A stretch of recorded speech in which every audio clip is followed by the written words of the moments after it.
Question 3 number में आएगा, same 6 में आई, तो ऐसा तो नहीं है हम लोग ज़्यादा लिखें कम लिखें। थ्योरी तो ज़्यादा कम कर सकते हैं, बट ये थ्योरी नहीं है, मैथमेटिकल पोर्शन है। यहाँ पे फिर हम एक एग्जाम्पल देंगे, ठीक है। ये एग्जाम्पल दे सकते हो जो मैंने दिया है, बाकी आपके नोट्स में मैंने एग्जाम्पल दूसरा दिया है, जिससे प्रैक्टिस थोड़ी ज़्यादा हो जाएगी। एक मैं यहाँ करा दूंगा, एक नोट्स में दे दिया है। तो नोट्स में जो एग्जाम्पल है उसको पढ़ते हैं। नोट्स में आपके एग्जाम्पल मैंने दिया है fx इज इक्वल टू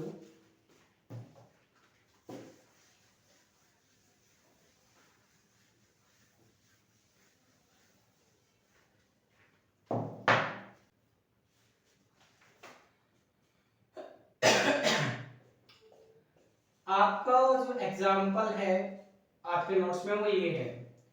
तो आप लिखोगे differentiation with respect to x, sorry ये fx है, तो इसके ऊपर ही प्राइम का साइन आ जाएगा। c कांस्टेंट है, इसको इसके साथ छेड़खानी नहीं करेंगे, क्योंकि c अकेला होता तो जीरो होता, बट वेरिएबल के साथ इसको बाहर रखना ब्रैकेट के। अब क्या करना है, इसको मान लो फंक्शन 1, इसको मान लो फंक्शन 2। तो फर्स्ट फंक्शन ऐसे रहेगा, मतलब एक्स स्क्वायर को ऐसे रखोगे, सेकंड फंक्शन का डेरिवेटिव करोगे यानी इसका इसी 6x। तो देखो आपको मैं अलग से समझा रहा हूं, आपको डेरिवेटिव करना है इसका। तो ex का डेरिवेटिव तो ex ही होता है, बट मैंने क्या बताया था, अगर x के अलावा कुछ आलतू फालतू आपके पास हो तो चैन लगेगा। तो x के साथ कुछ आलतू फालतू है ना, क्योंकि फॉर्मूला में तो सिर्फ ex होता है, बट ये कुछ आलतू फालतू है, तो इस आलतू फालतू का क्या करना है, ये दोबारा डेरिवेटिव होगा ब्रैकेट में। तो दोबारा किसका डेरिवेटिव करोगे, 6x का, यहां आएगा 6x का डेरिवेटिव क्या हुआ, x का डेरिवेटिव हुआ तो 6x। तो c को बाहर रखा, फर्स्ट फंक्शन ऐसे ही यानी x स्क्वायर, इसका डेरिवेटिव क्या है, इसका डेरिवेटिव आया e6x into 6, ये आ गया डेरिवेटिव। इसके बाद प्लस प्लस सेकंड फंक्शन को ऐसे ही रखना है, मतलब इसको ऐसे रखेंगे, ठीक।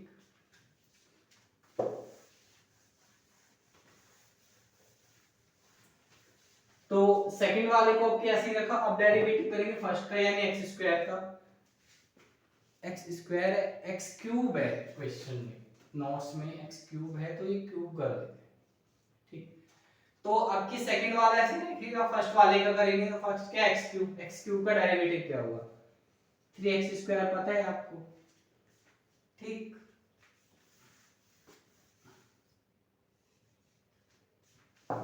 ये वाला ब्रैकेट। इसके बाद लेफ्ट साइड तो आपकी ऐसी रहेगी, राइट साइड पे आप देखोगे तो यहाँ पर एक्स क्यूब है और ये एक्स स्क्वायर, ये कॉमन निकालो, क्या कॉमन आएगा, एक्स स्क्वायर कॉमन आएगा। फिर एक्स स्क्वायर कॉमन आ गया यहाँ से, तो यहाँ से आपके पास क्या बचा, एक्स बचा। आप इसको भी कॉमन निकाल लो, क्यों, क्योंकि ये भी दोनों जगह है, तो एक्स स्क्वायर कॉमन आया और e की पावर 6x भी कॉमन आया। तो यहाँ से एक्स स्क्वायर कॉमन आया है तो क्या बचेगा, एक्स क्यूब है, एक्स बचेगा, ये कॉमन आ गया तो इसको छोड़ो, यहाँ से 6 बच गया।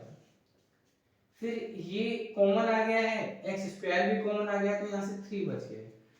अब अगर आप देखोगे तो 3 भी कॉमन आ रहा है ना, तो 3 भी कॉमन निकालो, एक्स स्क्वायर ई 6x, यहाँ से 3 कॉमन आएगा तो 2 बचेगा, उस 2 को आगे लिख लीजिए 2x, और ये तो पूरा कॉमन ही आ गया। तो ये हमारा फाइनल इस एग्जांपल में आंसर आ गया है। अब हम लोग आते हैं एक्सरसाइज पे। तो एक्सरसाइज नंबर 4, और इस एक्सरसाइज में हम चैन रूल पे बेस्ड क्वेश्चन करेंगे। आपकी बुक में इस तरह से कोई अलग एक्सरसाइज नहीं दी गई है चैन रूल पे, कुछ क्वेश्चंस नहीं है चैन रूल से रिलेटेड, तो इसलिए मैंने यहाँ वहां से रेफरेंस बुक से, कुछ आपकी दोनों की बुक से क्वेश्चन पिक करके एक एक्सरसाइज बना दी है, जिससे कम से कम आपकी थोड़ी बहुत तो प्रैक्टिस हो जाए ना, कि चैन रूल के क्वेश्चन कैसे करने हैं, कैसे पहचानेंगे चैन रूल का क्वेश्चन। तो इस एक्सरसाइज में जो पहला क्वेश्चन है, ये क्वेश्चन का सॉल्यूशन मैंने आपको करा दिया है, यही है ये क्वेश्चन। तो अगर थ्योरी आएगी ना शॉर्ट नोट प्रोडक्ट रूल, तो फिर आपको उसके अंदर ये वाला जो हमारा एग्जाम्पल है, ये एग्जाम्पल सिर्फ एग्जाम्पल में लिख देना, इसका सॉल्यूशन भी लिख देना जब भी मिलेंगे पूरे नंबर। तो एक्सरसाइज 4 का फर्स्ट क्वेश्चन हो गया है। सेकंड थर्ड क्वेश्चन मैं आपके साथ डिस्कस करूंगा, कल करते हैं डिस्कस, क्योंकि लगभग 12 बज गए हैं, तो कल मिलते हैं। या फिर कल मैं ऐसे करूंगा, यहाँ से कल मॉर्निंग में कंटिन्यू करते हैं, है ना, मॉर्निंग में कंटिन्यू करते हैं, जितने बजे भी मैं तैयार हो जाऊंगा। अभी तो मुझे सोने में ही कम से कम ये मैंने जो वीडियो है इनको एडिट करना पड़ेगा। एडिट करने के बाद कम से कम मुझे 2 बज जाएंगे, ठीक है। फिर अपलोड, तो देखो ये वीडियो अभी अपलोड नहीं हो पाएगी, अपलोड ये वीडियो हो पाएगी 11 या 12 बजे, क्योंकि 10:30 बजे हमारा स्टाफ आता है, तो उसके बाद ही वो अपलोड हो पाएगा। अब स्टाफ को भी हम लोग रोज रात को तो नहीं यहाँ पे स्टे करा सकते हैं ना, इतनी ज्यादा सैलरी तो हम दे नहीं रहे हैं, तो कभी कभी हम स्टे करा पाते हैं रात को। तो आपकी वीडियो ये सुबह 10:30 स्टाफ आएगा, तो मतलब 11 बजे तक अपलोड हो जाएगी, ठीक है। गुड मॉर्निंग दोस्तों। लास्ट क्लास में हम लोग क्या पढ़ रहे थे, हम लोग पढ़ रहे थे प्रोडक्ट टूल, और मैंने प्रोडक्ट टूल क्या होता है ये आपको बताया था, और साथ ही मैंने आपको ये भी बताया था कि उसका एक एग्जांपल भी दिया था कि किस तरह के क्वेश्चंस में हम लोग चैन रूल का अप्लाई करेंगे। आज हम चैन रूल पे हमारी एक्सरसाइज करेंगे, और एक्सरसाइज नंबर है 4। आप ये वीडियो ईयरफोन लगा के सुनना, मेरे गले में थोड़ी प्रॉब्लम है, तो मैं थोड़ा तेज नहीं बोल पाऊंगा, ठीक है। और हाँ, तो जो इस एक्सरसाइज का फर्स्ट क्वेश्चन है, ये क्वेश्चन में बेसिकली आपको, मैंने अभी जो लास्ट एग्जांपल आपके साथ डिस्कस करा था वो यही क्वेश्चन था, तो ये क्वेश्चन आपका कंप्लीट हो गया है। इसके बाद हम लोग बात करते हैं क्वेश्चन नंबर 2 की। तो क्वेश्चन नंबर 2 आप पढ़ लीजिए। क्वेश्चन है let production function is q is equal to l raise to the power n and FL where Q is quantity of output, bracket में लिखा है total product, N is the labor input। तो ये question है, और इस question का हमें सॉल्यूशन करना है। देखिए, इस क्वेश्चन को सॉल्व करने से पहले मैं आपको ये बताता हूँ प्रोडक्शन फंक्शन होता क्या है। वैसे तो प्रोडक्शन फंक्शन क्या होता है, हम लोग 11th क्लास की इकोनॉमिक्स में भी पढ़ लेते हैं, पहले 12th क्लास में होती थी, अभी थोड़ा सिलेबस चेंज हो गया है, और बाकी ग्रेजुएशन में भी पढ़ लेते हैं। बट मैं ये मान के चल रहा हूँ कि आपने प्रोडक्शन फंक्शन के बारे में पहले कुछ पढ़ा नहीं है, या पढ़ा है तो आप लोग भूल गए हो, ठीक है।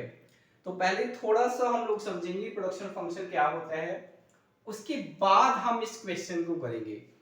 और प्रोडक्शन फंक्शन होता क्या है ये हम लोग डिटेल में समझेंगे चैप्टर नंबर 5 में, जो नेक्स्ट चैप्टर है हमारा, दैट इज पार्शियल डिफरेंशिएशन, ठीक है।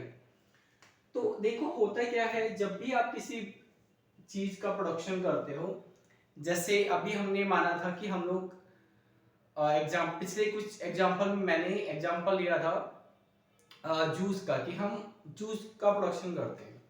तो अगर आप जूस का प्रोडक्शन करते हो, तो जूस का प्रोडक्शन करने के लिए आपको एक लैंड चाहिए, लैंड यानी हमें एक जगह की जरूरत होगी, और इसके अलावा हमें जरूरत होगी लेबर की, ठीक है। इसके अलावा हमें जरूरत होगी कैपिटल की, हमें जरूरत होगी, हम ये मानते हैं कि हम जो जूस बना रहे हैं वो मैंगो का जूस है, तो हमें जूस होगी मैंगो की। इसके अलावा हमें और बहुत सारी चीजों की जरूरत होगी, ठीक है। इन सब चीजों की हेल्प से हम लोग क्या बनाएंगे, इन सब चीजों की हेल्प से हम लोग बनाएंगे जूस। क्लियर। अब ये जो चीजें हैं, जिन चीजों को यूज करा जाता है जूस बनाने के लिए, या किसी भी चीज को बनाने के लिए बिजनेसमैन जिन जिन चीजों को यूज करता है, इन चीजों को हम लोग बोलते हैं इनपुट्स या फैक्टर्स ऑफ प्रोडक्शन। और जो चीज हम फाइनली बनाते हैं, जिस चीज को बना के हमें बेचना होता है, इस चीज को हम लोग बोलते हैं आउटपुट, ठीक है। तो मैथमेटिकली हम ये जानना चाहते हैं कि अगर हम लोग इन चीजों को बढ़ाते हैं, मतलब अगर मैं लेबर बढ़ाऊं, अगर मैं लैंड बढ़ाऊं, मैं कैपिटल बढ़ाऊं, या फिर मैं मैंगो बढ़ाऊं, तो अगर मैं इन सब चीजों को बढ़ाता हूं, या मैं इन चीजों को घटाता हूं, तो इन चीजों के बढ़ाने का या इन चीजों के घटाने का मेरे आउटपुट पे क्या इम्पैक्ट होगा, ठीक है, मैं ये जानना चाहता हूं। तो इस चीज को जानने के लिए हमें एक इक्वेशंस की जरूरत पड़ती है। जैसे फॉर एग्जांपल मैं ये मानता हूं y is equal to X plus two, ये एक इक्वेशन है। ये इक्वेशन क्या बताती है, इक्वेशन आपसे कहती है कि अगर हम यहाँ पे x की वैल्यू 1 डालते हैं मान लो, तो x की वैल्यू 1 डालने का मतलब क्या है, ये 3 हो गया, और अगर मैं x की वैल्यू 2 डालूं तो इसका मतलब क्या है, ये 4 हो गया। तो ये इक्वेशन आपको x और y के बीच में रिलेशन बता रही है। x और y के बीच में रिलेशन क्या बता रही है कि जैसे जैसे आप x को बढ़ा रहे हो वैसे वैसे y भी बढ़ रहा है। तो देखिए कोई भी इक्वेशंस क्या करती है, इंडिपेंडेंट वेरिएबल और डिपेंडेंट वेरिएबल के बीच में रिलेशनशिप दिखाती है, ठीक है। कोई भी इक्वेशन क्या करती है, इंडिपेंडेंट और डिपेंडेंट वेरिएबल के बीच में रिलेशनशिप दिखाती है। और हमारा क्या होता है, हम जैसे इकोनॉमिक्स में पढ़ रहे हैं तो हमारे पास कुछ फंक्शन होते हैं। फंक्शन भी क्या होता है, फंक्शन भी एक इक्वेशन ही है। Function is an equation also, function भी एक इक्वेशन है। तो बहुत सारे तरह की इक्वेशंस होती हैं, बहुत सारे तरह के फंक्शंस होते हैं। हम लोग यहाँ पे बात कर रहे हैं प्रोडक्शन फंक्शन की इस क्वेश्चन में। तो प्रोडक्शन फंक्शन बेसिकली एक ऐसी इक्वेशन होती है जो आउटपुट और इनपुट के बीच में रिलेशन दिखाती है। क्या करती है, आउटपुट और इनपुट के बीच में रिलेशनशिप दिखाती है। प्रोडक्शन फंक्शन क्या है, प्रोडक्शन फंक्शन एक ऐसा फंक्शन होता है, मतलब एक ऐसी इक्वेशन होती है जो इनपुट और आउटपुट के बीच में फंक्शन दिखाती है, ठीक। और आम तौर पे हम लोग प्रोडक्शन फंक्शन को कुछ इस तरह से लिखते हैं,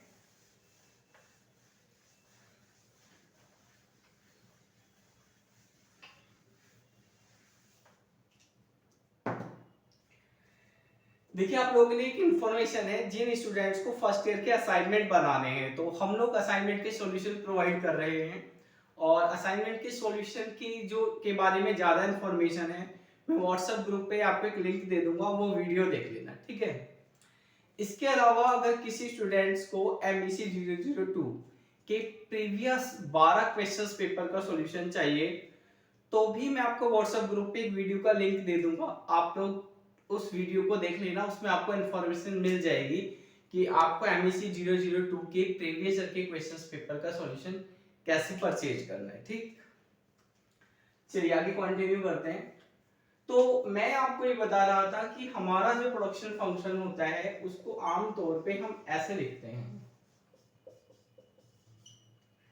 Q is equal to FLK, ठीक है।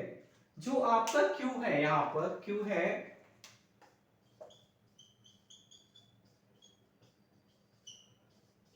क्वांटिटी ऑफ आउटपुट, ठीक है, एंड L है आपकी लेबर, एंड K है आपका कैपिटल, ठीक है।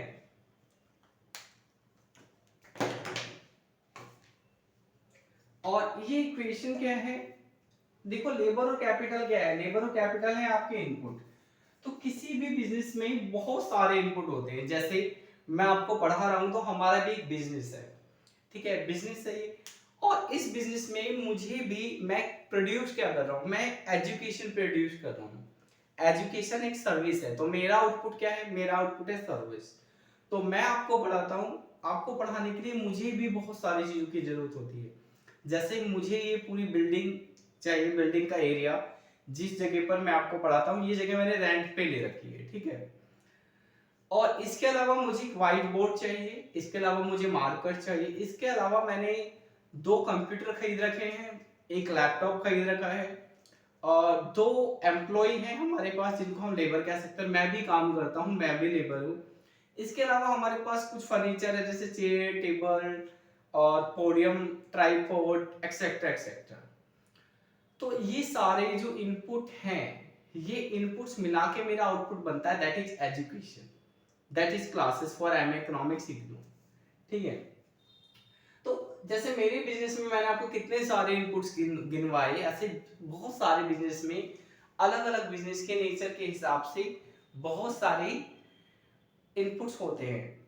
बट होता क्या है, आमतौर पर जब हम प्रोडक्शन फंक्शन के बारे में बात करते हैं तो हमारा एक जो सबसे कॉमन और एक आम प्रोडक्शन फंक्शन होता है वो ये होता है, और इसमें हम लोग मानते हैं कि हमारे पास बहुत सारे इनपुट्स को हम इग्नोर कर देते हैं, हम सिर्फ दो ही इनपुट लेके चलते हैं, एक लेबर और एक कैपिटल।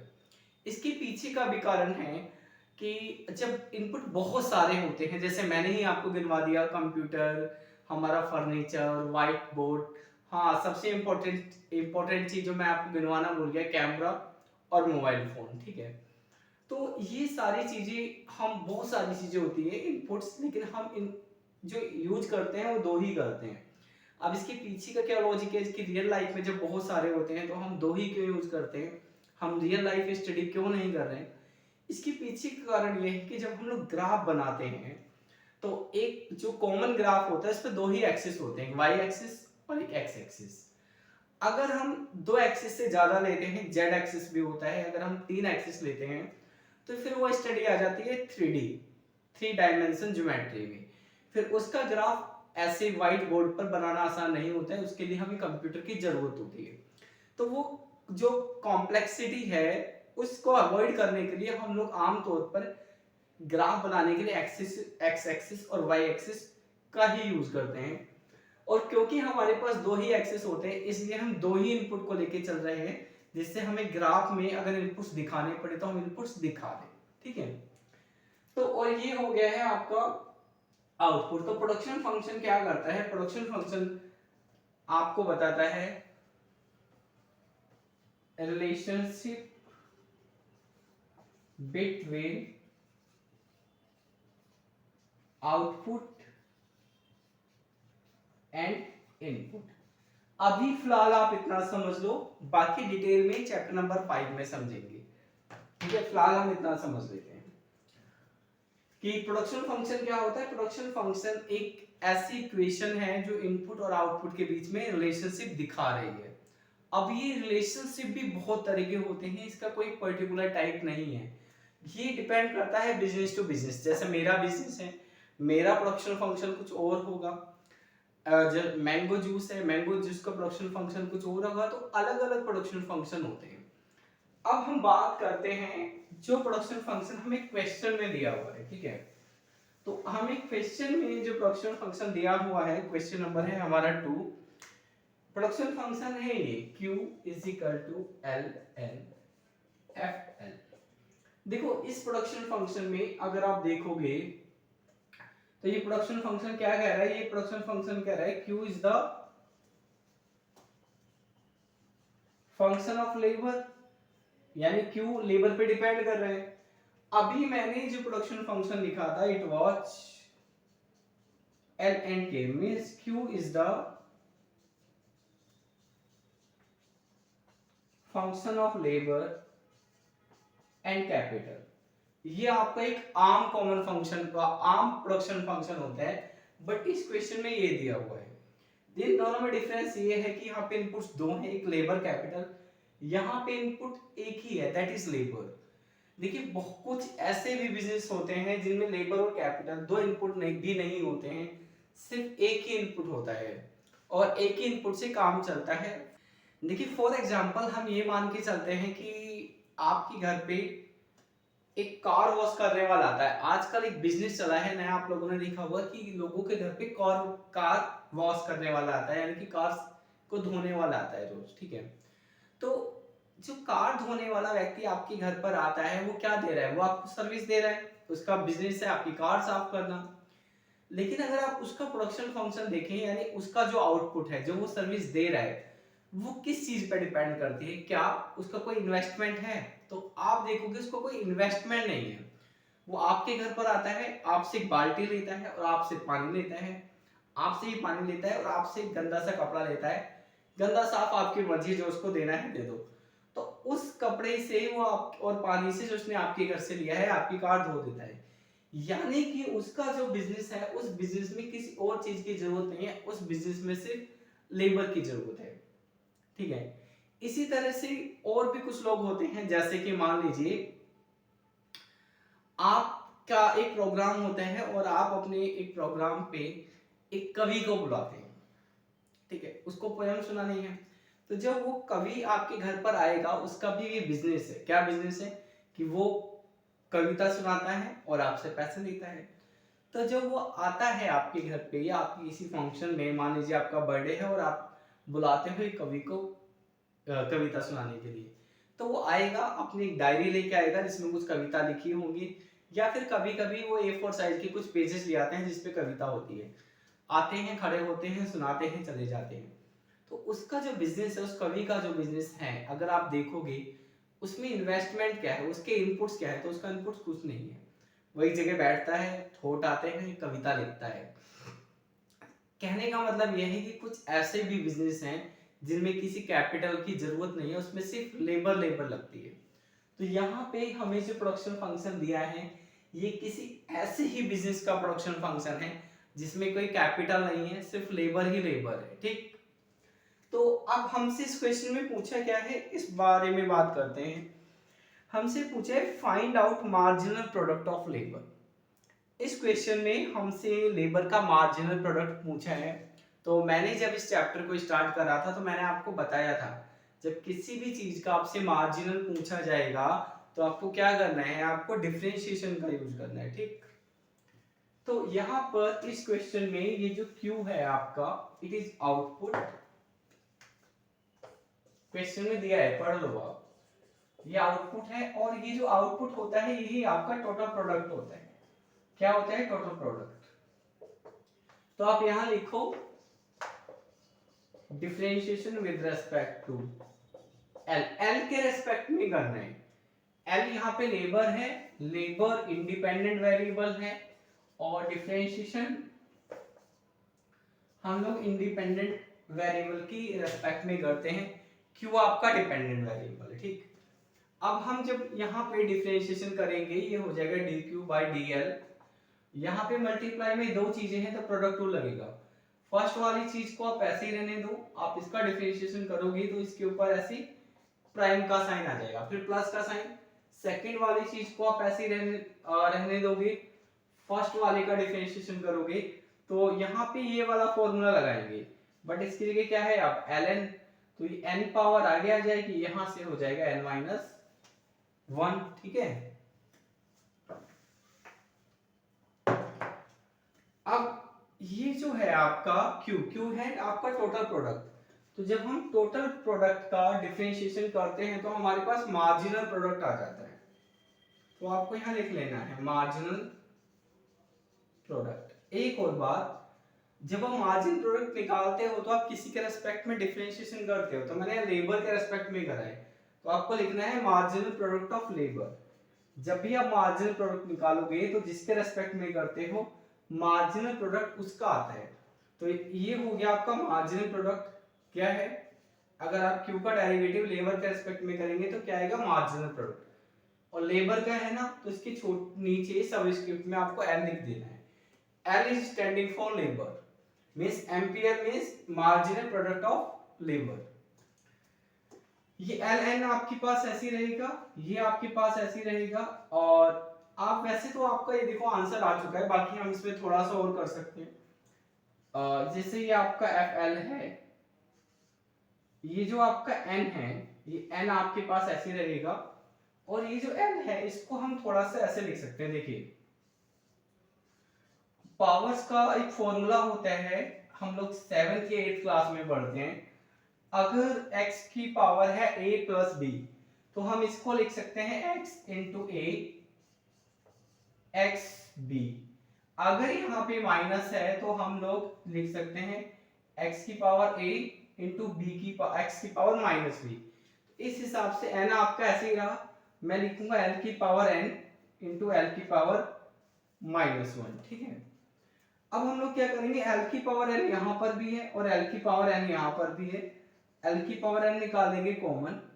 इसके बाद यहाँ पे आपके पास बचेगा f प्राइम l, और यहाँ पे आपके पास ये जो n बचा है इसको आगे लिख लेना, क्योंकि मल्टीप्लाई में आगे पीछे लिख सकते हैं। तो n आपको पहले लिखना है, ये वाला n लिख लिया, और l की पावर क्या बची है? -1, ठीक है। तो जो माइनस में पावर है उसको हम नीचे ले आएंगे तो पावर क्या हो जाएगी? प्लस में। इसका काम खत्म, ये तो कॉमन आ गया, ये एन ऐसे ही आ गया, ये एल नीचे आ गया, ये क्या बचा आपका एफ एल ऐसे। तो ये हमारा मार्जिनल प्रोडक्ट ऑफ लेबर आ गया है। क्वेश्चन नंबर 2 हो गया है हमारा कंप्लीट। इसके बाद हम बात करते हैं क्वेश्चन नंबर 3 की। तो क्वेश्चन नंबर 3 में आपको दिया है you are giving total revenue of for a monopolist firm is R, find marginal revenue। तो इस क्वेश्चन में, क्वेश्चन नंबर 3 में हमें टोटल रेवेन्यू दिया है और हमें मार्जिनल रेवेन्यू निकालना है। अच्छा सॉरी, इसके सॉल्यूशन में ये और लिख लेना, सॉल्यूशन करने से पहले ये जो लिखते हैं गिवन प्रोडक्शन फंक्शन, ये लिख लेना, ठीक है। अब इसके बाद हम आते हैं क्वेश्चन नंबर 3 पर।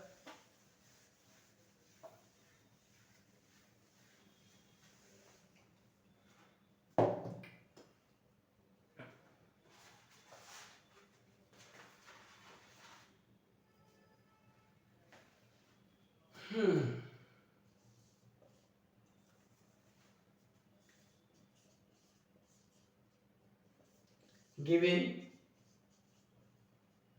क्या दिया है आपको, आपको दिया है total revenue,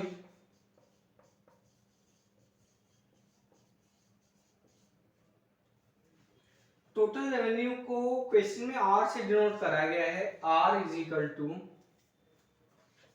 F Q into Q. तो देखिए मार्जिन रेवेन्यू निकालने के लिए हम टोटल रेवेन्यू का डिफरेंशिएशन करते हैं। किसी भी चीज का मार्जिनल निकालना है तो क्या करेंगे, उसकी टोटल का डिफरेंशिएशन। तो ये हो जाएगा D R D L is equal to, यहाँ पे प्रोडक्ट रूल लगेगा, ये फर्स्ट और ये सेकंड, ठीक है। इसका आर का डिफरेंशिएशन हम लोग करेंगे क्यू के रेस्पेक्ट में। तो फर्स्ट वाली वैल्यू आपकी ऐसी रहेगी एफ क्यू, और इसमें एफ थोड़ा ऐसे है, ठीक है।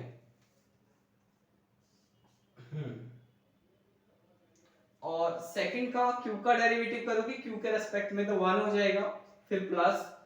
अब की सेकंड वाली वैल्यू को हम लोग ऐसे लिखेंगे, फर्स्ट का डेरिवेटिव करेंगे, it becomes this.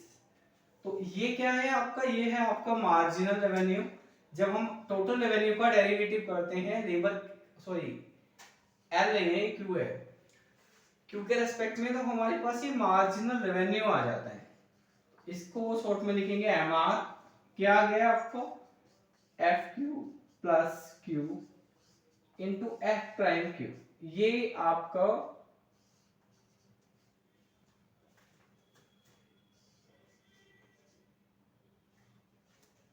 Question number हो गया है 3। अब हम बात करते हैं क्वेश्चन नंबर 4 की, सॉरी क्वेश्चन नंबर 4 नहीं, हमारा टॉपिक नंबर 9। टॉपिक नंबर 9 है क्वोशिएंट रूल। जैसे प्रोडक्ट रूल कब काम करता है, प्रोडक्ट रूल जब काम करता है जब आपके दो फंक्शन मल्टीप्लाई के फॉर्म में हो। बट कभी कभी ऐसा भी तो हो सकता है कि दो फंक्शन मल्टीप्लाई के फॉर्म में ना हो, दो फंक्शन आपके रेशियो की फॉर्म में हो, तब हम लोग क्या करेंगे, ठीक है।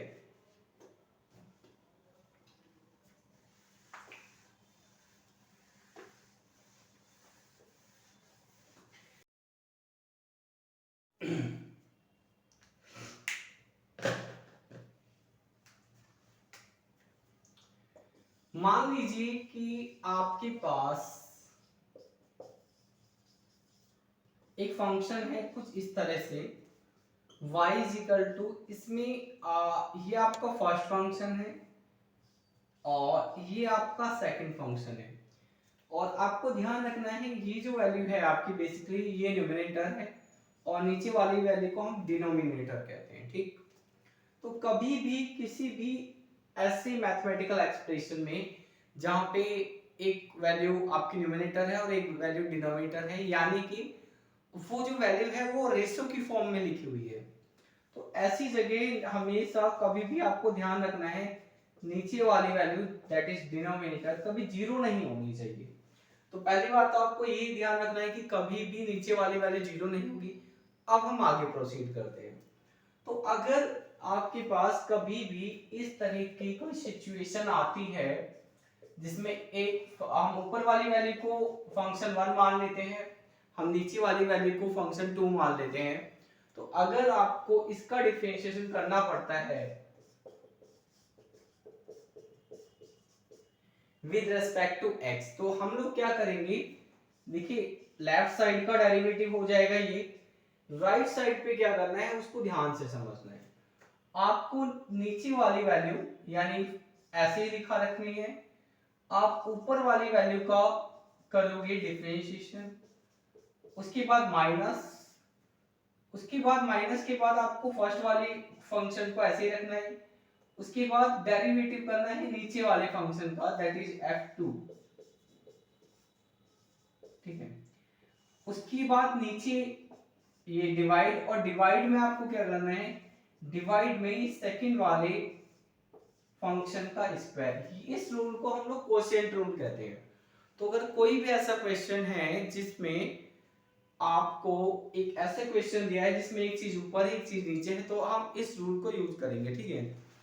अब अगर पेपर में मान लीजिए इस पर शॉर्ट नोट आता है कि क्वेश्चन रूल पे शॉर्ट नोट दो, तो आपको क्या करना है, क्योंकि डिफरेंशिएशन में यूज होता है और इंटीग्रेशन डिफरेंशिएशन को हम लोग कैलकुलस बोलते हैं। तो सबसे पहले आप बताओगे in calculus quotient rule is a method that is used to find the derivative of a function that is ratio of two differentiable function. तो क्वोशिएंट रूल एक ऐसा रूल है जिसका हम कैलकुलस में यूज करते हैं, और कब यूज करते हैं, जब हमारे पास एक ऐसा फंक्शन हो जो रेशो में हो, उसका डिफरेंशिएशन करने के लिए हम क्वोशिएंट रूल का यूज करते हैं। दूसरी बात, इसमें दोनों ही फंक्शन, ये फंक्शन और ये फंक्शन, ये दोनों फंक्शन डिफरेंशिएबल होने चाहिए। डिफरेंशिएबल का मतलब है कि ये फंक्शन का डिफरेंशिएशन पॉसिबल होना चाहिए। अगर इन दोनों फंक्शन का डिफरेंशिएशन पॉसिबल होगा तभी हम डिफरेंशिएशन कर पाएंगे, अदरवाइज हम डिफरेंशिएशन नहीं कर पाएंगे। इतना लिख देना है। इसके बाद आपको ये रूल लिख देना है जो मैंने लिखा है। इसके बाद एग्जाम में आपको एक एग्जांपल दे देना है। जैसे जस्ट इसके बाद मैंने एक एग्जांपल दिया है, और एग्जांपल में दिया है the total cost is given by C. C total cost है, that is equal to 3q bracket में q plus 7 divided by q plus 5 plus 5 find the marginal cost. तो इसमें इस क्वेश्चन में आपको बेसिकली एक कॉस्ट फंक्शन दिया है और आपको निकालना है मार्जिनल कॉस्ट। तो सबसे पहले आप लिख लीजिएगा गिवन। वैसे तो एग्जांपल खुद से ही देना है आपको, खुद से एग्जांपल दोगे तो आपको फिर गिवन विवन नहीं लिखना है, खुद ही एग्जांपल दे रहे हैं ना हम, तो हम सीधा सीधा लिखेंगे c is equal to 3q और q plus 5 7 and q plus 5, ये है ऑलरेडी। बस आपको लिखना है जो क्वेश्चन में लिखा हुआ, उसके बाद जस्ट आपको ये लिखना है वी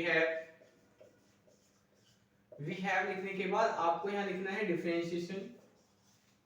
अच्छा, डिफरेंशिएशन करने से पहले एक काम और करते हैं, ये 3 ऐसे ही रहेगा, इस q के ऊपर वाले ब्रैकेट में मल्टीप्लाई कर लेना। तो q के यहाँ q में मल्टीप्लाई करोगे q स्क्वायर, और फिर q के यहाँ मल्टीप्लाई करोगे 7q, नीचे q प्लस 5 ही रहने वाला है और प्लस हो गया 5। अब आप इसका डिफरेंशिएशन कर लो विद रेस्पेक्ट टू q। तो लेफ्ट साइड पे आपका ये हो जाएगा, राइट साइड पे आपको क्या करना है, राइट साइड पे आपको ये फॉर्मूला लगाना है। तो पहले क्या आएगा f2 का मतलब नीचे वाली वैल्यू, ये 3 कांस्टेंट है, इसको ऐसे बाहर रखना है एक बड़ा सा ब्रैकेट लेके। उसके बाद पहले क्या आएगा f2 मतलब नीचे वाली वैल्यू ब्रैकेट बंद, फिर इसके साथ मल्टीप्लाई में क्या आएगा फर्स्ट फंक्शन का डेरिवेटिव और ये माइनस का साइन है, ठीक है। फर्स्ट फंक्शन का डेरिवेटिव, तो जो आपका फर्स्ट फंक्शन है, फर्स्ट फंक्शन का मतलब है यहाँ पे ऊपर वाला फंक्शन, ठीक है। तो ऊपर क्या है q स्क्वायर प्लस 7q, इसका आपको डेरिवेटिव करना है। सीधा सीधा डेरिवेटिव करते हैं, 2 आगे आ जाएगा, 2 आगे आ गया, 7q का डेरिवेटिव 7 ऐसे ही रहेगा, और जो q है q का डेरिवेटिव 1 होगा q के ही रेस्पेक्ट में, ठीक। अगर कोई आपका डाउट है तो मैंने आपको अपना व्हाट्सएप नंबर दे रखा है, आप इस पे पूछ सकते हो। क्लियर। इसके बाद माइनस का साइन और इसके बाद माइनस के साइन के बाद हमें क्या करना है, फर्स्ट फंक्शन को ऐसे ही रखना है। फर्स्ट फंक्शन का मतलब ऊपर वाली वैल्यू, ऊपर वाली वैल्यू क्या है, क्यू स्क्वायर प्लस 7q ऐसे ही रहेगी, ठीक। इनटू में क्या करना है, इनटू में हमें डिफरेंशिएशन करना है किसका, सेकंड फंक्शन का। सेकंड फंक्शन मतलब नीचे वाली वैल्यू, ठीक है। तो नीचे वाली वैल्यू का मतलब क्या है, q प्लस 5। तो q प्लस 5 का डेरिवेटिव करोगे तो q का डेरिवेटिव q के रेस्पेक्ट में 1 हो जाएगा, और 5 का डेरिवेटिव, क्योंकि 5 अकेला है देखो प्लस में, इसके साथ q नहीं है, तो ये हो गया 0। इसके बाद हम बड़ा ब्रैकेट लगाएंगे, ये बटे का साइन आ गया यानी रेशो का साइन। इसके बाद नीचे क्या करना है, नीचे ये जो हमारा f2 है, f2 मतलब सेकंड फंक्शन, मतलब नीचे वाला फंक्शन यानी q प्लस 5, इसका स्क्वायर आएगा। तो ये हो गया है इसका स्क्वायर। तो हमने क्या करा, हमने इस वाले पोर्शन का डिफरेंशिएशन कर दिया, अब इसका भी तो करना है प्लस 5 का। तो यहाँ पे प्लस 5 अकेला है, बिल्कुल कांस्टेंट है, तो इसका डिफरेंशिएशन हो जाएगा 0, ठीक। अब आगे चलते हैं। देखो ये आपने टोटल कॉस्ट का डिफरेंशिएशन करा है, तो जो टोटल कॉस्ट का आपने डिफरेंशिएशन करा है, टोटल कॉस्ट का डिफरेंशिएशन क्या होता है, मार्जिनल कॉस्ट। तो यहाँ लिख देना marginal cost is equal to MC। आगे चलते हैं, ये 3 ऐसे रहेगा बाहर, ये बड़ा ब्रैकेट, बड़े ब्रैकेट के बाद q प्लस 5 ऐसे रहेगा ब्रैकेट में, और 2q, ये हो गया आपका 2q, 7 into 1 यानी प्लस 7, ये माइनस का साइन, ये माइनस के साइन के बाद q स्क्वायर प्लस 7q। अब देखिए 1 प्लस 0 क्या होता है, 1 प्लस 0 यानी 1। 1 किस ब्रैकेट में मल्टीप्लाई करेंगे तो कोई फर्क पड़ेगा नहीं, 1 की मल्टीप्लाई किसी में करें कोई फर्क नहीं पड़ता है। 0 को इसमें ऐड कर दे तो भी कोई फर्क नहीं पड़ेगा, नहीं 0 भी खत्म हो गई है। कैमरे को मैं थोड़ा सा नीचे कर देता हूं। नीचे क्या है आपका, नीचे है आपका q प्लस 5 का स्क्वायर। आगे चलते हैं,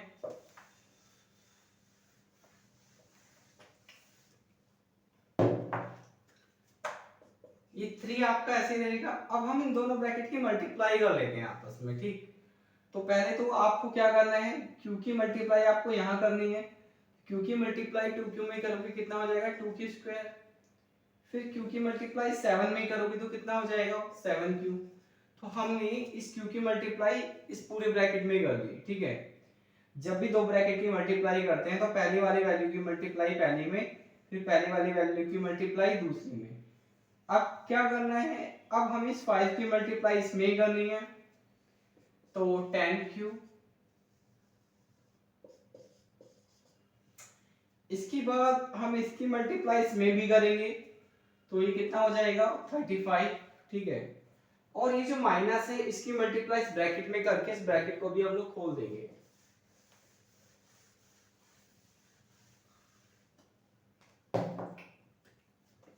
तो minus Q square minus 7q,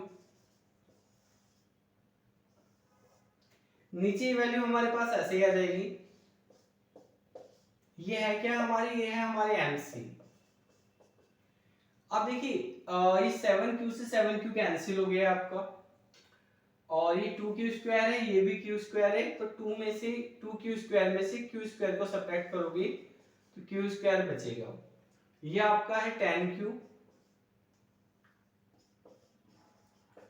और ये है आपका 35। तो ऊपर ये वैल्यू रहेगी, ये 3 बाहर ऐसे रहेगा, नीचे हो गया है q प्लस 5 का होल स्क्वायर। ये जो हमारा क्वेश्चन था, ये क्वेश्चन हो गया है कंप्लीट। अब हम चलते हैं आगे। देखिए आगे जो टॉपिक मैं आपके साथ डिस्कस करने वाला हूं, ये टॉपिक बहुत ज्यादा इंपॉर्टेंट है, और इस टॉपिक का नाम है इंक्रीजिंग एंड डिक्रीजिंग, ठीक है। इस टॉपिक को कंटिन्यू करते हैं, समझते हैं इसको कि ये टॉपिक हमारे लिए यानी इकोनॉमिक्स के स्टूडेंट्स के लिए क्यों जरूरी है, ये आपको क्यों पढ़ाया जा रहा है ना। चलिए तो मैं इसको रफ करता हूं, और पहले हम इस टॉपिक के बारे में थोड़ा सा समझते हैं,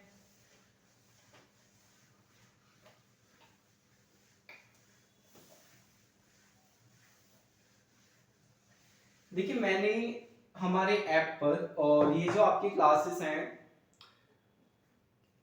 जो चैप्टर है हमारा सिंपल डिफरेंशिएशन, ये 3rd मंथ के बैच में है। तो मैंने जब 3rd मंथ का ये जो बैच हमारा चल रहा है, इस बैच में जब मैंने सिंपल डिफरेंशिएशन स्टार्ट करा है, तो सिंपल डिफरेंशिएशन को स्टार्ट करने से पहले मैंने कुछ वीडियो के लिंक आपके साथ शेयर करे हैं, यानी कुछ वीडियो हैं जो हमारे यूट्यूब पर भी अवेलेबल हैं, और वो वीडियो हैं फंक्शन से रिलेटेड। तो मैंने आपसे कहा था थोड़ी सी हमें फंक्शन की नॉलेज होनी चाहिए, जिससे हमें डिफरेंशिएशन अच्छे से समझ में आएगा और इंटीग्रेशन भी अच्छे से समझ में आएगा। तो जहां तक तो मुझे लगता है कि जितने भी ऐसे स्टूडेंट्स हैं जो पेड स्टूडेंट हैं, जो हमारी रिकॉर्डेड क्लास या फिर लाइव क्लास का बैच ले रहे हैं, जो हमारे ऐप पर हैं, ज़्यादातर वो स्टूडेंट सीरियस हैं, क्योंकि जो स्टूडेंट सीरियस नहीं होता है वो पेड कोचिंग लेता ही नहीं है। वो जुगाड़ में लगा हुआ होता है कि थोड़ी क्लासेस यहाँ से देखना, थोड़ी क्लासेस यहाँ से देखना। क्योंकि आप फीस पे कर रहे हो, उससे ये चीज़ तो क्लियर होती है that you are mature enough और and you are serious also. तो क्योंकि आप सीरियस हो तो आई थिंक आप लोगों ने वो वीडियो फंक्शन की देख ली होगी, बट इन केस किसी भी कारण से अगर आप नहीं देख पाए हो तो प्लीज एक बार देख लें। डिफरेंशिएशन और इंटीग्रेशन में बार बार फंक्शन वर्ड आता है, आपके लिए बहुत अच्छा होगा। बट यहाँ पर आगे चलने से पहले मैं थोड़ा सा फंक्शन के बारे में बता देता हूँ, फिर हम लोग अगेन इंक्रीजिंग डिक्रीजिंग की तरफ मूव करेंगे। तो देखिए मैंने आप लोगों को बताया था ये चैप्टर 4 स्टार्ट करने से पहले जो मैंने वीडियो डाली थी, उसमें ये डाला था, ये था कि जो फंक्शन है, function is an equation. Basically function क्या होते हैं, फंक्शन एक इक्वेशन होती है, ठीक है, जो कि क्या करता है, ये फंक्शन का काम क्या है, ये फंक्शन बेसिकली हमें बता रहा है कि y डिपेंड्स ऑन x, जहां पे y डिपेंडेंट वेरिएबल है, x इंडिपेंडेंट वेरिएबल है। तो कोई भी फंक्शन हमें दो वेरिएबल के बीच में रिलेशनशिप दिखाता है। क्या दिखाता है? Relationship between x and y। अभी फिलहाल हम इतना ही समझ लेते हैं, बाकी बात की बात है। अब ये जो रिलेशनशिप है, इसमें का एक नियम है, उस नियम को हम लोग कहते हैं 1 to 1। 1 to 1 1 to 1 का मतलब क्या होता है, फंक्शन एक ऐसी इक्वेशन है जो 1 to 1 रूल को फॉलो करता है। 1 to 1 रूल का मतलब होता है कि x की अगर हम 1 वैल्यू डालते हैं, 1 वैल्यू ऑफ x, यानी वो कुछ भी हो सकती है, for example x is equal to 4, ठीक है, तो ये जो फंक्शन है आपको ये y की भी एक ही वैल्यू देगा। we will get 1 value of y, हमें y की भी एक ही वैल्यू मिलेगी। वो वैल्यू कुछ भी हो सकती है, for example x is equal to 7, x is equal to sorry y is equal to 7, या फिर y इज इक्वल टू 0, वो वैल्यू कुछ भी हो सकती है। बट ये कंफर्म है कि x की एक वैल्यू डालोगे तो y की भी आपको एक ही वैल्यू मिलेगी, ठीक है। ऐसा नहीं ये एक वैल्यू डाली एक वैल्यू मिल गई, ऐसा नहीं हो सकता है कि x की एक वैल्यू डालो और y की आपको दो वैल्यू मिल जाए, दो आंसर। कहने का मतलब है कोई भी एक फंक्शन एक ऐसी इक्वेशन होती है, जब आप x की एक वैल्यू डालोगे तो आपको y का एक ही आंसर मिलेगा, y के दो आंसर नहीं मिल सकते हैं। तो फंक्शन एक इस तरह की इक्वेशन होती है। इसका मेन काम क्या है? इसका मेन काम है y और x में रिलेशनशिप को समझाना। अब ये जो रिलेशनशिप होते हैं, ये रिलेशनशिप बहुत तरह के होते हैं। जैसे मेरी डिमांड मेरी इनकम पे कैसे डिपेंड करती है, उसका एक अलग पैटर्न होगा। आपकी डिमांड आपकी इनकम पे कैसे डिपेंड करती है, उसका एक अलग पैटर्न होगा, ठीक है। हम बहुत सारे टीचर्स यूट्यूब पे एमए इकोनॉमिक्स की ट्यूशंस देते हैं। स्टूडेंट हमारी क्लासेस की डिमांड कैसे करेगा, वो किस पे डिपेंड करता है? हमारी क्वालिटी ऑफ टीचिंग पर। क्वालिटी ऑफ टीचिंग का मतलब है कि हम स्टूडेंट्स को कितना कन्विंसिंग वे में समझा पाते हैं, इस पे डिपेंड करता है। अब ऐसे अगर हम देखते हैं साइंस स्ट्रीम के जो स्टूडेंट्स हैं, उनकी जो डिमांड है यूट्यूब चैनल्स की या कोचिंग की, वो किसी और चीज पे डिपेंड करती है।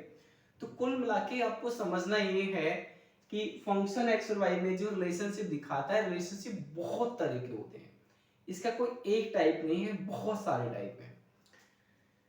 तो यानी एक्स मींस इंडिपेंडेंट वेरिएबल और डिपेंडेंट वेरिएबल, मतलब डिपेंडेंट वेरिएबल इंडिपेंडेंट वेरिएबल पे कैसे डिपेंड करेगा, डिपेंड करने का पैटर्न क्या होगा, डिपेंड करने का तरीका क्या होगा। ये कोई एक तरीका नहीं है, बहुत सारे तरीके हैं, बहुत सारे तरीके। अब कभी कभी हम लोगों को, जब हम लोग आगे जाते हैं, किसी ऐसी फील्ड में जॉब करते हैं जहां पे हमें डिसीजन मेकिंग करनी होती है, या फिर इन फ्यूचर आप अपना बिजनेस करते हो तो वहां पे भी आपको डिसीजन मेकिंग करनी है। और डिसीजन मेकिंग ऐसे नहीं होती है रैंडमली कि कुछ भी हम लोगों ने कर लिया। ऐसा तो होता है जिनके पास अननेसेसरी उल्टे सीधे तरीके से पैसा आता है, वो कोई भी बिजनेस ऐसे ही मुंह उठा के कर लेते हैं।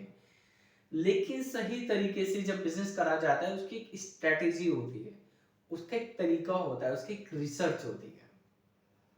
तो आपकी जब रिसर्च स्टार्ट होगी किसी भी बिजनेस में कोई डिसीजन लेने के लिए, तो वो रिसर्च स्टार्ट कहाँ से होती है? वो रिसर्च स्टार्ट होती है आपकी इंक्रीजिंग डिक्रीजिंग के टॉपिक से। अब उस रिसर्च का और इंक्रीजिंग डिक्रीजिंग के टॉपिक का क्या रिलेशन है, ये समझते हैं। ठीक है, देखो जैसा आपको पता है हमारा जो टॉपिक है, जो चैप्टर हम लोग पढ़ रहे हैं, इस चैप्टर का नाम है डेरिवेटिव। क्लियर? अब y is equal to F X, इसका मतलब क्या है? अगर मैं यहां पे डिफरेंशिएशन लेता हूं dy dx, इसका मतलब है rate of change in y with respect to x, मतलब कि x में चेंज होने की वजह से y में किस रेट से चेंज हो रहा है, rate of change.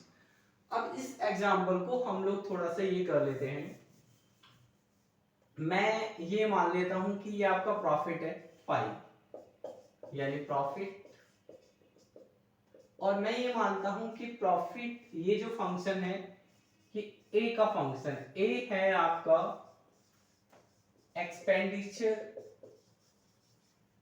On advertisement. ठीक है, एडवर्टीजमेंट में होने वाला एक्सपेंडिचर, यानी कि हम एक ऐसा फंक्शन ले रहे हैं जिसमें profit depends on A. Profit किस पे डिपेंड करता है? ए, यानी एक्सपेंडिचर ऑन एडवर्टीजमेंट पे, या आप ये भी कह सकते हैं profit is the function of A. बात तो एक ही है, एक ही बात है ना।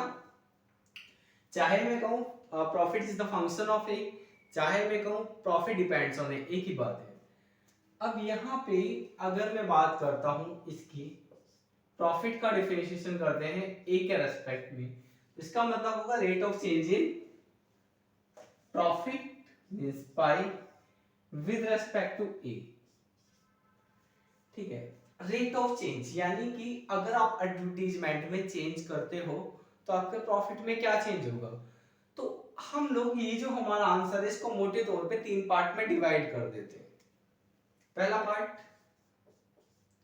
आपका आंसर क्या आएगा इसको मैं इग्नोर कर रहा हूं, मैं बस ये देख रहा हूं कि आपका आंसर प्लस में आएगा या फिर माइनस में आएगा। ऐसा हो सकता है कि आपका आंसर प्लस में आए, ऐसा हो सकता है कि आपका आंसर माइनस में आए, और ऐसा भी हो सकता है कि आपका आंसर ना तो प्लस में आए और ना ही माइनस में आए। तो इसका मतलब क्या है? जीरो। पॉजिटिव का मतलब क्या होता है? पॉजिटिव का मतलब होता है अगर कोई चीज जीरो से बड़ी है, मोर देन जीरो। नेगेटिव का मतलब क्या होता है? अगर कोई चीज जीरो से छोटी है मतलब लेस देन जीरो, और अगर कोई चीज जीरो से बड़ी भी नहीं है, जीरो से छोटी भी नहीं है, तो जीरो के इक्वल है। ठीक, अब अगर हम लोग यहाँ पे इस फंक्शन का डिफरेंशिएशन करते हैं और ये पॉजिटिव आ गया, तो इसका मतलब क्या है? इसका मतलब ये है कि rate of change in profit, rate of change in profit with respect to A positive है। ये नेगेटिव आता है तो इसका मतलब है rate of change in profit with respect to A negative है। ये जीरो आता है तो इसका मतलब है rate of change in profit with respect to A is zero. Positive, negative और जीरो का मतलब क्या है? इसका मतलब ये है अगर आप अपने एडवर्टीजमेंट का एक्सपेंडिचर इंक्रीज करते हो तो एडवर्टीजमेंट का एक्सपेंडिचर इंक्रीज करने की वजह से आपका प्रॉफिट बढ़ जाएगा। क्लियर? बढ़ जाएगा। जब इस तरह का रिलेशनशिप होता है कि आपका इंडिपेंडेंट वेरिएबल बढ़ने से आपके डिपेंडेंट वेरिएबल की वैल्यू भी बढ़ जाती है, तो इस तरह के रिलेशनशिप को हम लोग कहते हैं पॉजिटिव रिलेशनशिप। कैसा रिलेशन है? पॉजिटिव। इसका मतलब है कि प्रॉफिट की वैल्यू और एक्सपेंडिचर ऑन एडवर्टाइजमेंट में पॉजिटिव रिलेशन है, डायरेक्ट रिलेशन है। ठीक है? और डायरेक्ट रिलेशन और पॉजिटिव रिलेशन का मतलब क्या होता है? जब इंडिपेंडेंट वेरिएबल और डिपेंडेंट वेरिएबल एक डायरेक्शन में मूव करते हैं। एक डायरेक्शन का मतलब दोनों इंक्रीज कर रहे हैं।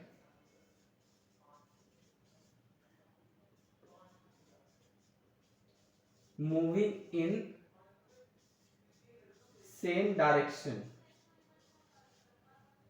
एडवर्टीजमेंट और प्रॉफिट सेम डायरेक्शन में मूव कर रहे हैं, दोनों ही इंक्रीज कर रहे हैं, इसका मतलब है दोनों में पॉजिटिव रिलेशन है। तो यहां से अगर आपके पास एक फंक्शन है प्रॉफिट फंक्शन जहां पर प्रॉफिट डिपेंडेंट वेरिएबल है, advertisement on expenditure sorry expenditure on advertisement independent variable है, आप उसका डिफरेंशिएशन करते हो, आपका आंसर प्लस आता है। तो यहां से आपको ये बात समझ में आती है कि यार रेट ऑफ चेंज पॉजिटिव है, पॉजिटिव का मतलब बढ़ रहा है, तो रेट ऑफ चेंज चीज बढ़ गई, यानी हमारा जो प्रॉफिट है वो बढ़ गया है। किसकी वजह से बढ़ा? एक्सपेंडिचर ऑन एडवर्टीजमेंट की वजह से। तो पॉजिटिव रिलेशन है, यानी कि मुझे एडवर्टीजमेंट पर एक्सपेंडिचर कर देना चाहिए। एडवर्टीजमेंट पर एक्सपेंडिचर करना मेरे बिजनेस के लिए प्रॉफिट का बेनिफिशियल है, क्योंकि प्रॉफिट बढ़ रहा है उससे, तो मुझे डिसीजन लेना चाहिए। तो मैंने जैसे कहा था कि डिसीजन मेकिंग में जब हमारी रिसर्च स्टार्ट होती है, अगर आपका बिजनेस है तो आपको एडवर्टीजमेंट पर पैसा खर्च करना चाहिए नहीं करना चाहिए, इसके लिए सबसे पहले आप ये देखोगे कि इसका मेरे प्रॉफिट पे क्या इफेक्ट पड़ेगा, क्योंकि अल्टीमेटली आपका गोल क्या है? अल्टीमेटली आपका गोल प्रॉफिट ही है। तो आपका प्रॉफिट फंक्शन आपके पास होगा। ये प्रॉफिट फंक्शन कैसे होगा? इसके लिए हमारे पास एक अलग से टीम होती है जो डाटा को, हमारे प्रीवियस डाटा को कलेक्ट करके एक फंक्शन बना देता है। और आज की डेट में, पहले काम बड़े कॉम्प्लिकेटेड थे, अब आज की डेट में सब चीजों के लिए सॉफ्टवेयर होते हैं।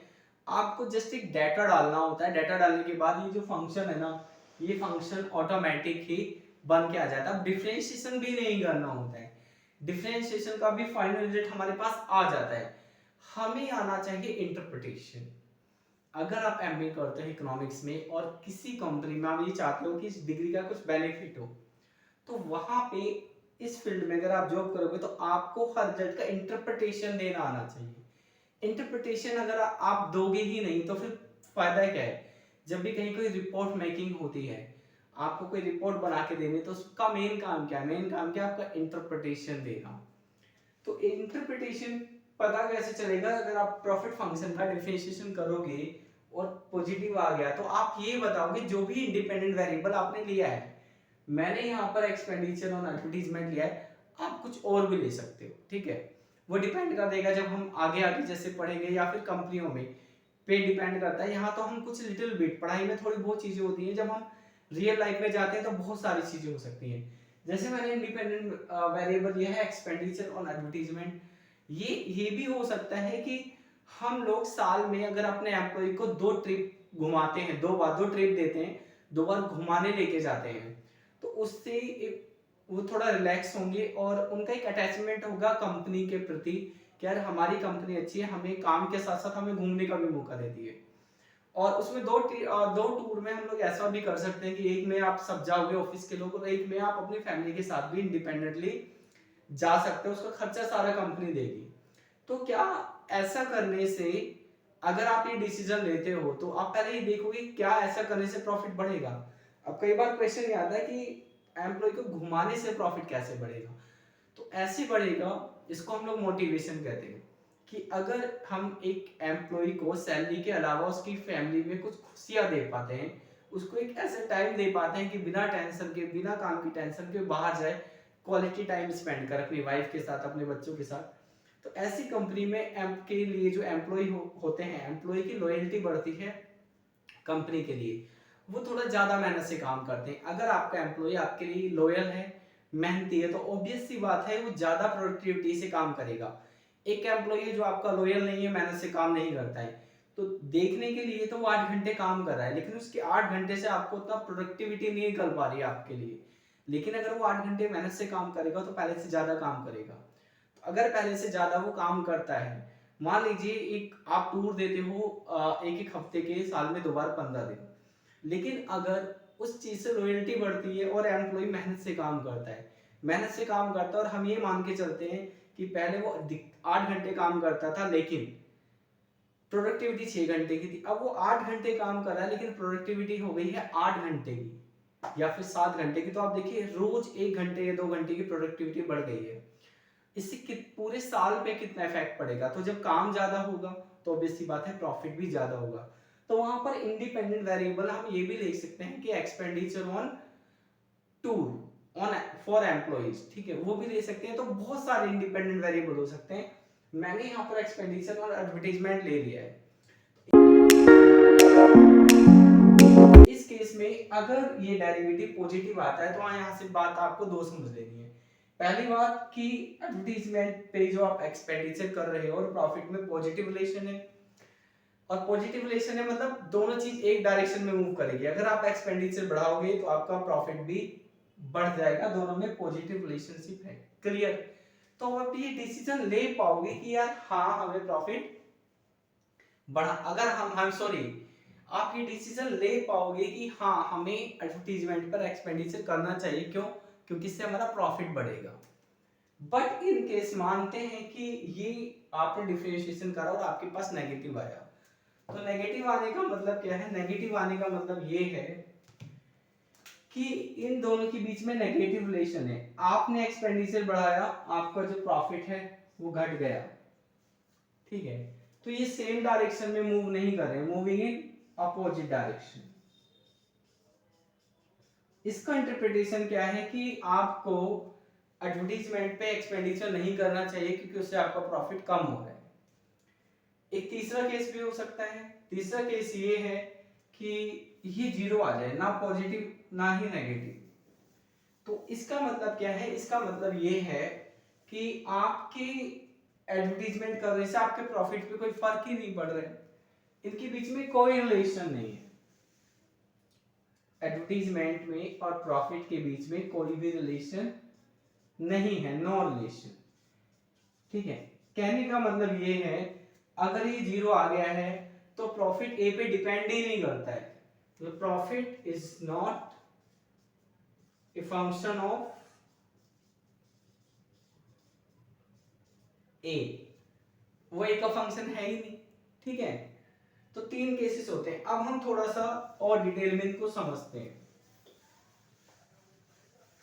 एक एक केस में आपको समझा रहा हूं, ठीक है। और हम यहाँ पे अपना जनरलाइज फंक्शन लेके चल रहे हैं y is equal to F X. मैंने एक एग्जांपल आपको दे दिया है, अगर आप इसका डिफरेंशिएशन करते हो और इसका डिफरेंशिएशन करने के बाद आपका आंसर आता है पॉजिटिव, पॉजिटिव मतलब मोर देन जीरो, तो इसका इंटरप्रिटेशन क्या है, यानी यहां से आपको क्या क्या बातें सीखने को मिलती है। पहली बात, बात नंबर एक, y depends on x positively, ठीक है। इसका मतलब है देयर इज ए पॉजिटिव या फिर direct relation between X and Y. X और वाई में कैसा रिलेशन है? पॉजिटिव रिलेशन है, ठीक है।